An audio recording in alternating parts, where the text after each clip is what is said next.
Hey everyone, welcome back to ML Works. In this video, we'll be discussing about tree-based machine learning models. We'll primarily focus on decision tree because that is the basis for many of the ensemble learning models like random forest or even gradient boosting kind of algorithms. Now, in this video, we'll talk about primarily decision trees and we'll talk about Gini index and we'll talk about entropy and we'll implement an example for that and then we'll go ahead and write a code for the decision tree also. And in the coding section also, we'll try to understand how the tree is generated, how the samples are getting segregated from in a tree format. Okay. So with that, let's understand what a tree-based machine learning model looks like.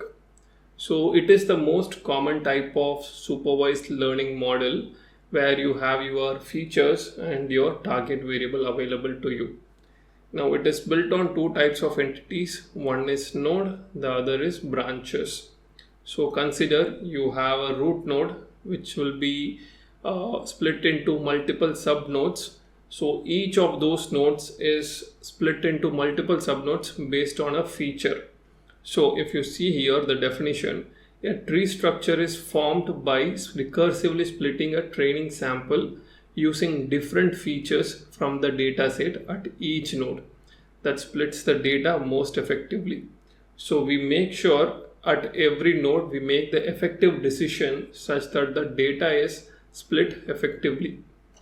Now, the splitting is based on a simple decision rules inferred from the dataset itself.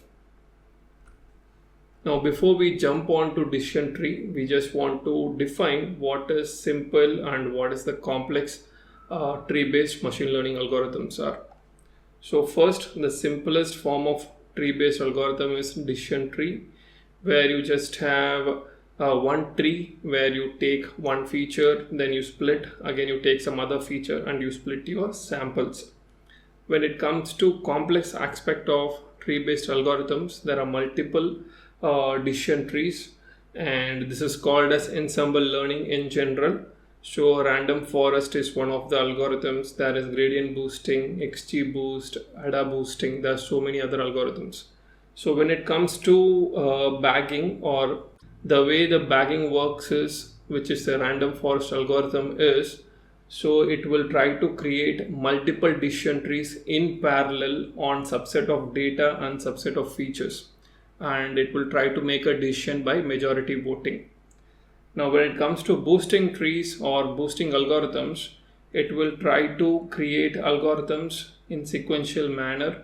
So it will learn something from a set of data set and then it will try to improve on that specific whatever it has learned, and where it has failed, it will try to improve that in the sequential algorithm. So it will perform a sequential improvement as it moves towards final result.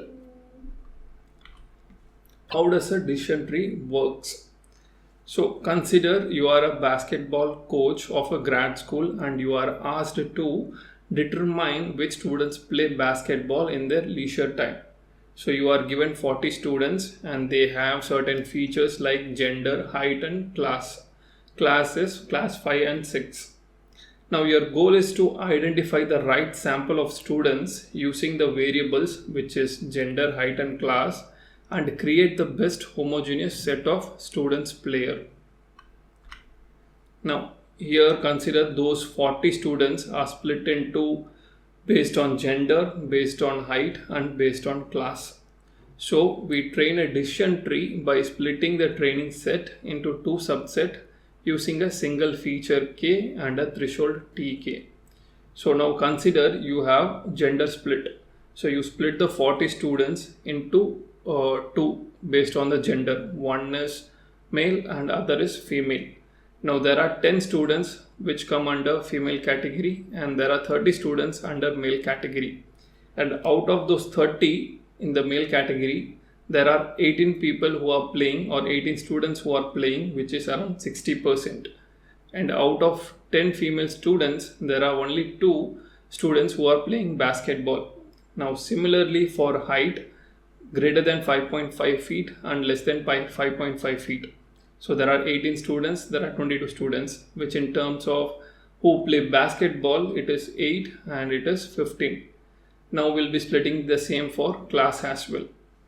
Now you have to make sure you understand these numbers, or you remember these numbers for a moment, because we'll be using this for calculating our impurity of a node.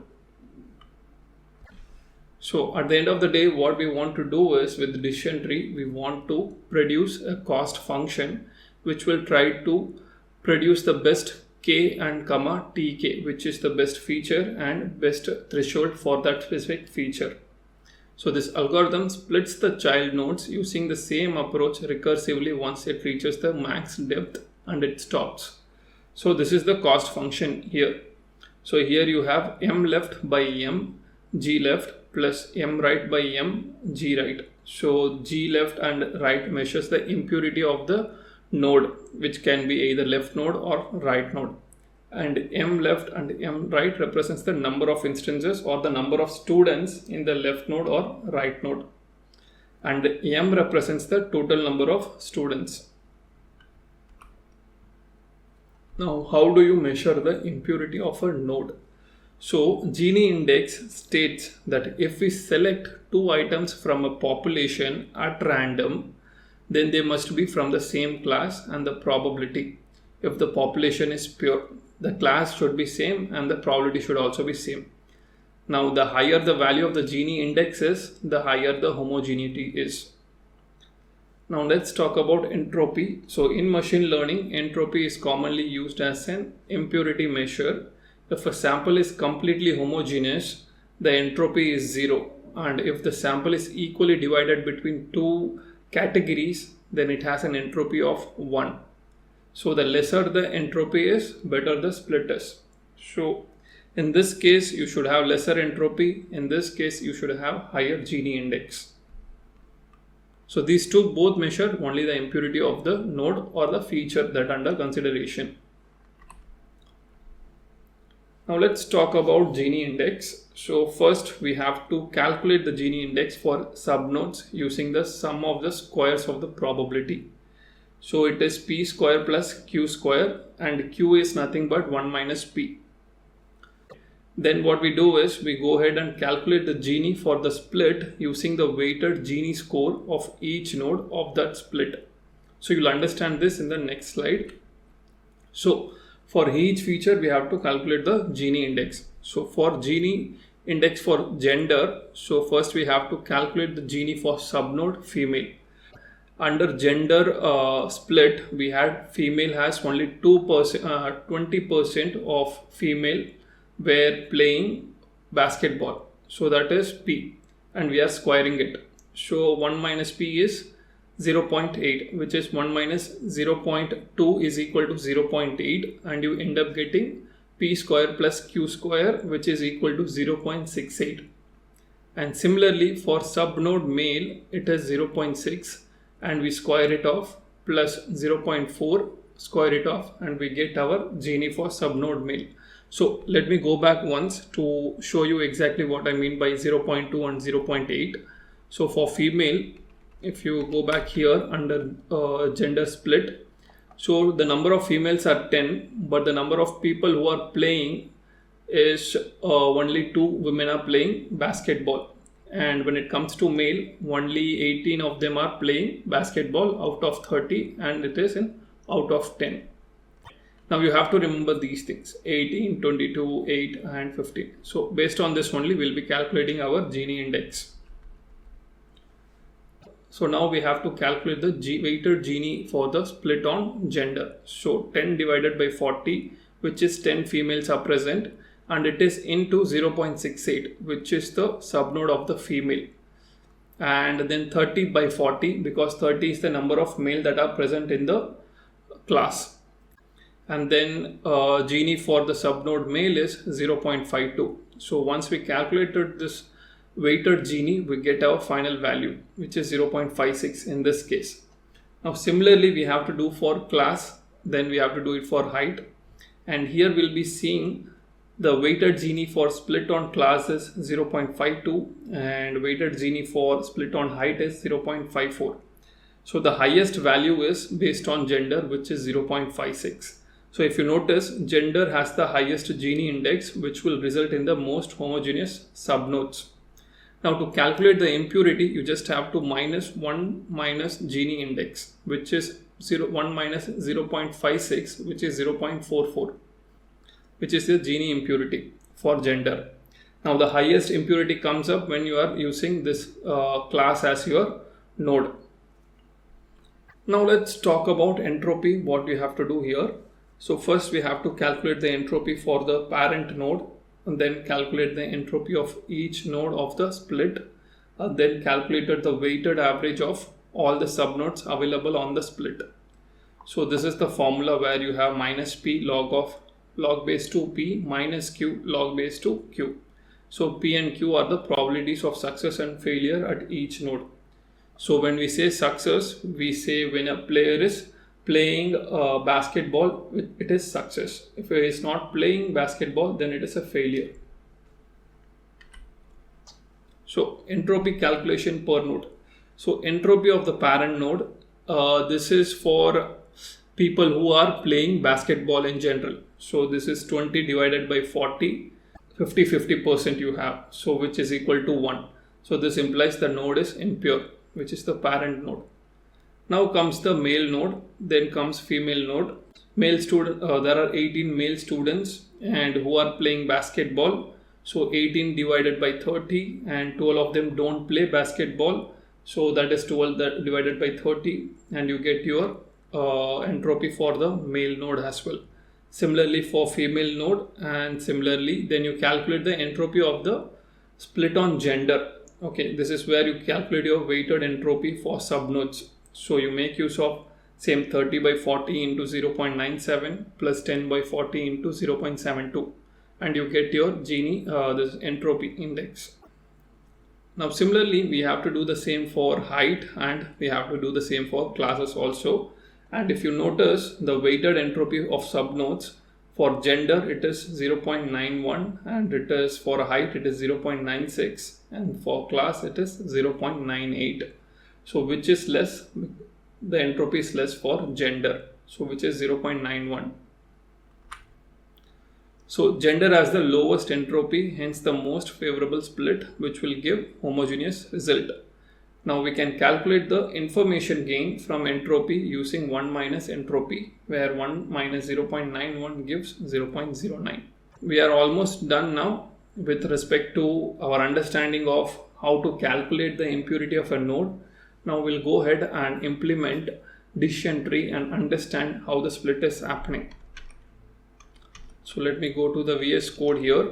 So let me clear all the cells. So first let us import all the packages that are required for running our decision tree algorithm. So I'll import all these. Now I'll load the iris data set and then perform train test split using train test split here, where our test size contains around 20% of the records, and the random state is set as 42. Now we declare our classifier here with random state as 42, and then we fit the model on the training data set.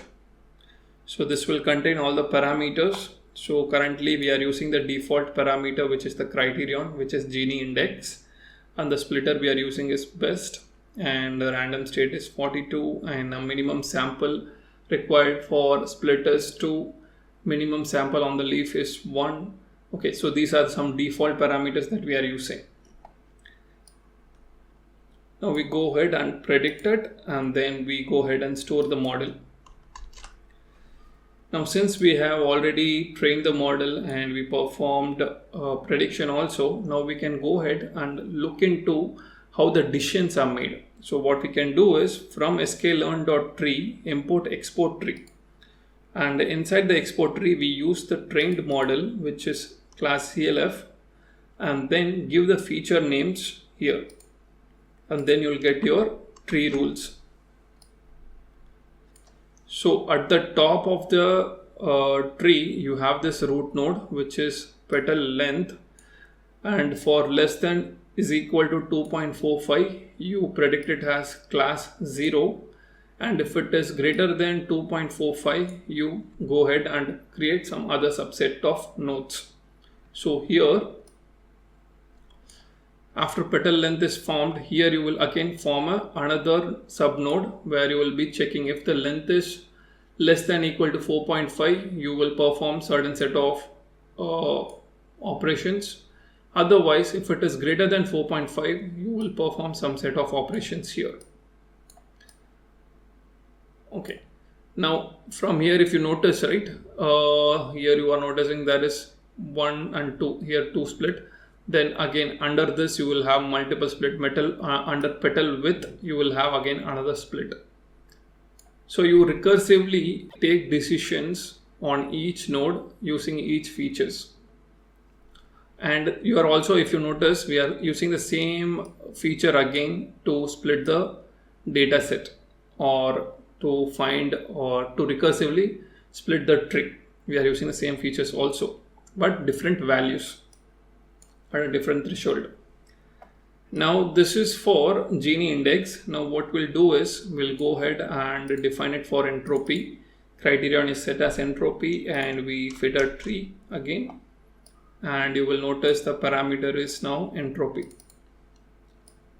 Now once that is done, we go ahead and save the model and predict it, and again we create a tree for this specific model also. So again, if you see, again the same threshold is being found by the petal length, and then we split the tree based on that. And then again, if you see here, the subnode is also the same one. I think it is the same thing that we are getting, the same set of tree that we are getting for both Gini index and entropy. Now with this, I'll be concluding this video, because we have understood how decision tree is working. So it is how it is able to calculate the probability on each of the subnodes, and how it is using the weighted average for that specific node to calculate your Gini index and also the entropy. Thank you for watching.